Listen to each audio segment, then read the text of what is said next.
Okay, welcome back to Storytime Year 6. We are continuing on with chapter 3 of Kensuke's Kingdom by Michael Mapogo. So where we left off, Michael and his family are on the Peggy Sue, their ship, traveling around the world. And he is recording the things that he sees in his ship's log. Now it's quite a long chapter, so I read a little bit yesterday. And I will continue on with the rest of the ship's log chapter today. And we're continuing on from November 16th. We've just left Recife. That's in Brazil. We were there 4 days. We had a lot of repairs to do on the boat. Something was wrong with the wind generator and the rudder's cable still sticking. I've played football in Brazil. Did you hear that, Eddie? I've played football in Brazil and with your lucky football. Dad and me were just having a kickabout on the beach, and before we knew it, we had a dozen kids joining in. It was a proper game. Dad set it up. We picked sides. I called my side Mudlarks, and he called his Brazil. So they all wanted to play on his side, of course. But Mum joined in on my side, and we won. Mudlarks 5, Brazil 3. Mum invited them back for a Coke on boards afterwards. Instead of growled at them and bared her teeth, so we had to shut her in the cabin. They tried their English out on us. They only knew 2 words. Goal! And Manchester United. That's 3, I suppose. Mum's had the films developed. So film is what you used to put in a camera. And then when you took your photos, you had to take them to usually like a shop to get developed, or you could use chemicals and so forth to develop them at home. But you had to actually wait a while after you took a photo for your photos to come back. Anyway, Mum's had the films developed. There's one of some leaping dolphins, another of me at the winch, Mum at the wheel, another of Dad hauling down the mainsail, making a right mess of it. There's one of me diving off a rock into the sea, and when we stopped in the Canaries. There's one of Dad fast asleep and sunbathing on deck, and Mum giggling. She's about to dribble the sun cream all over his tummy. I took that one, my best photo. Then there's one of me doing maths, sulking and sticking my tongue out. December 25th. Christmas Day at sea. Dad found some carols on the radio. We had crackers, all of them a bit soggy, so none of them cracked. And we had the Christmas pudding Gran made for us. I gave them a drawing each, my flying fish for Dad and one of the skipper in her hat at the wheel for Mum. They gave me a really neat knife they'd bought in Rio, so I gave a coin back. You're supposed to do that, it's for luck. When we were in Rio, we gave the Peggy Sue a good scrub down. She was looking a bit manky inside and outside, but she's not anymore. We took on a lot of stores and water for the long haul to South Africa. Mum says we're doing fine, just as long as we keep south, so long as we stay in the west to east South Atlantic current. We passed south of an island called St. Helena a few days ago. No need to stop, nothing much there, except it's the place where Napoleon was exiled. He died there, lonely place to die. So of course, I had to do a history project on Napoleon. I had to look him up in the encyclopedia and write about him. It was quite interesting, really, but I didn't tell them that. Stella's sulking on my bunk. Maybe it's because no one gave her a Christmas present. I offered her a taste of Granny's Christmas pudding, but she hardly gave it a sniff. Can't say I blame her. I saw a sail today, another yacht. We shouted Happy Christmas and waved. And Stella barked her head off, but they were too far away. When the sail disappeared, the sea felt suddenly very empty.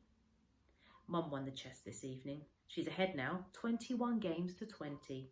Dad said he let her win because it was Christmas. They joke about it, but they both want to win. January 1st. Africa again, Cape Town, Table Mountain. And this time, we're not just sailing by. We're going to put in there. They told me this evening. They didn't want to tell me before in case we couldn't afford it. But we can. We're going to stay for a couple of weeks, maybe more. We're going to see elephants and lions in the wild. I can't believe it. I don't think they can either. When they told me, they were like a couple of kids all laughing and happy. They were never like this at home. These days, they really smile at each other. Mum's getting stomach cramps. Dad wants her to see a doctor in Cape Town, but she won't. I reckon it's the baked beans. The good news is the baked beans have run out at last. The bad news is we had sardines for supper. Yuck. February 7th. We're hundreds of miles out in the Indian Ocean, and then this happens. Stella hardly ever comes up on deck unless it's flat calm. I don't know why she came up. I don't know why she was there. We were all busy, I suppose. Dad was brewing up and down in the galley and Mum was at the wheel. I was doing one of my navigation lessons, taking bearings with the sextant. The Peggy Sue was pitching and rolling a bit. I had to steady myself. I looked up and I saw Stella at the bow of the boat. One moment, she was just standing there. The next, she was gone. We had practiced the man overboard drill dozens of times back in the Solent with Barnacle Bill. Shout and point, keep shouting, keep pointing, turn into the wind, get the sails down quick, engine on. By the time Dad had the mainsail and the jib down, we were already heading back toward her. I was doing the pointing and the shouting too, and she was paddling for her life in the green of a looming wave. Dad was leaning over the side and reaching for her, but he didn't have his safety harness on, and Mum was going mad. She was trying to bring the boat in as close and as slow as she could, but a wave took Stella away from us at the last moment. We had to turn and come back again. All the time I was pointing and shouting. 3 times we came in, but each time we passed her by. Either we were going too fast or she was out of reach. She was weak by now. She was hardly paddling. She was going under. We had one last chance. We came in again, perfectly this time, and close enough for Dad to be able to reach out and grab her. Between the 3 of us, we managed to haul Stella back into the boat by her collar, by her tail. I got a well done monkey face from Dad, and Dad got a huge rollicking from Mum for not wearing his safety harness. Dad put his arms around her and she cried. Stella shook herself and went below as if nothing at all had happened. Mum has made a strict rule. Stella Artois is never to go out on deck, whatever the weather, without a safety harness clipped on, like the rest of us. Dad's going to make one for her. I still dream of the elephants in South Africa. I loved how slow they are and thoughtful. I loved their wise, weepy eyes. I can still see those snooty giraffes looking down on me, and the lion cub sleeping with its mother's tail in its mouth. I did lots of drawings, and I keep looking at them to remind me. The sun in Africa is so big, so red. Australia next. Kangaroos and possums and wombats. Uncle John's going to meet us in Perth. I've seen photos of him, but I've never met him. Dad said this evening, he's only a distant uncle. Very distant, Mum said, and they both laughed. I didn't get the joke till I thought about it again when I came on watch. The stars are so bright and Stella was saved. I think I'm happier than I've been all my life. April 3rd. Off Perth, Australia. Until today, it's been nothing but empty ocean all the way from Africa. I love it more and more when it's just us and Peggy Sue in the sea. We all do, I think. But then when we sight land, we always get so excited. When we saw Australia for the first time, we hugged each other and jumped up and down. It's like we're the first sailors ever to discover it. Stella Artois barked at us as if we were mad as hatters, which we probably are, but we've done it. We've sailed all the way from England to Australia. That's halfway around the world. And we did it on our own. Mum's been getting her stomach cramps again. She's definitely going to see a doctor in Australia. She's promised us, and we'll make her keep to it. May 28th. At sea again after nearly 6 weeks with Uncle John. We thought we were going to stay in Perth for just a few days, but he said we had to see Australia properly while we were there. He took us to stay with his family on a huge farm, thousands of sheep. He's got masses of horses, so I went riding a lot with He's got masses of horses, so I went riding a lot with my 2 little cousins, Beth and Liza. They were only 7 and 8, but they could really ride. They called me Mickey, and by the time we left, they both wanted to marry me. We're going to be pen pals instead. I saw a snake called a copperhead.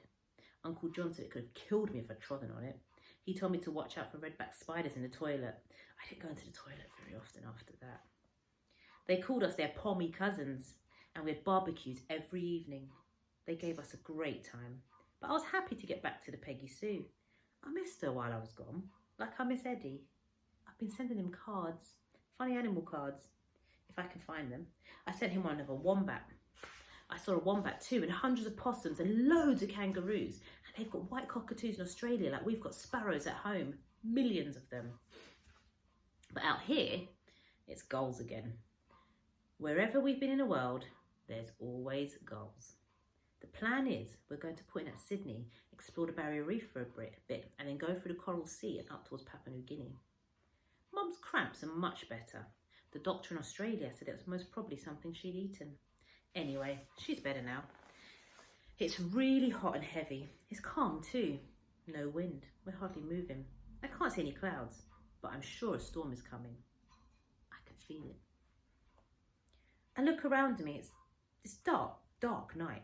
No moon, no stars. But it's calm again at last. I'll be 12 tomorrow. But I don't think anyone except me will remember it. We've had a terrible time, far worse even than in the Bay of Biscay.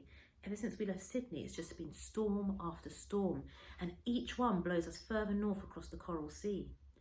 The rudder cable has snapped. Dad's done what he can, but it's still not right. The self-steering doesn't work anymore, so someone's got to be at the wheel at all the time. And that means Dad or me, because Mum is sick. It's her stomach cramps again. But they're a lot worse. She doesn't want to eat at all. All she has is sugared water. She hasn't even been able to look at a chart for 3 days. Dad wants to put out a Mayday call, but Mum won't let him. She says that's given in, and she's never given in. Dad and I have been doing a navigation together. We've been doing our best, but I don't think we know where we are anymore. They're both asleep down below. Dad's really wiped out. I'm at the wheel at the cockpit. I've got Eddie's football with me. It's been lucky for us, and now we really need it. We need Mum to get better, or we're in real trouble. I don't know if we could stand another storm. Thank God it's calm. It'll help Mum to sleep.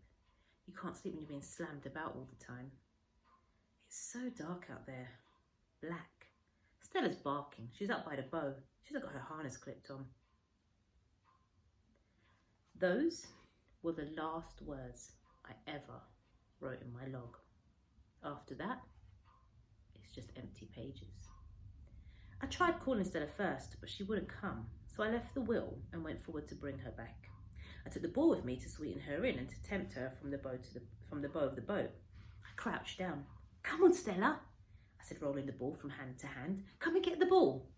I felt the boat turn a little in the wind, and I knew then I shouldn't have left the wheel. The ball rolled away from me quite suddenly. I lunged after it, but it was gone over the side before I could grab it. I lay there on the deck, watching it bob away into the darkness. I was furious with myself for being so silly. I was still cursing myself when I thought I heard the sound of singing. Someone was singing out there in the darkness. I called out, but no one replied. So that was what Stella had been barking at.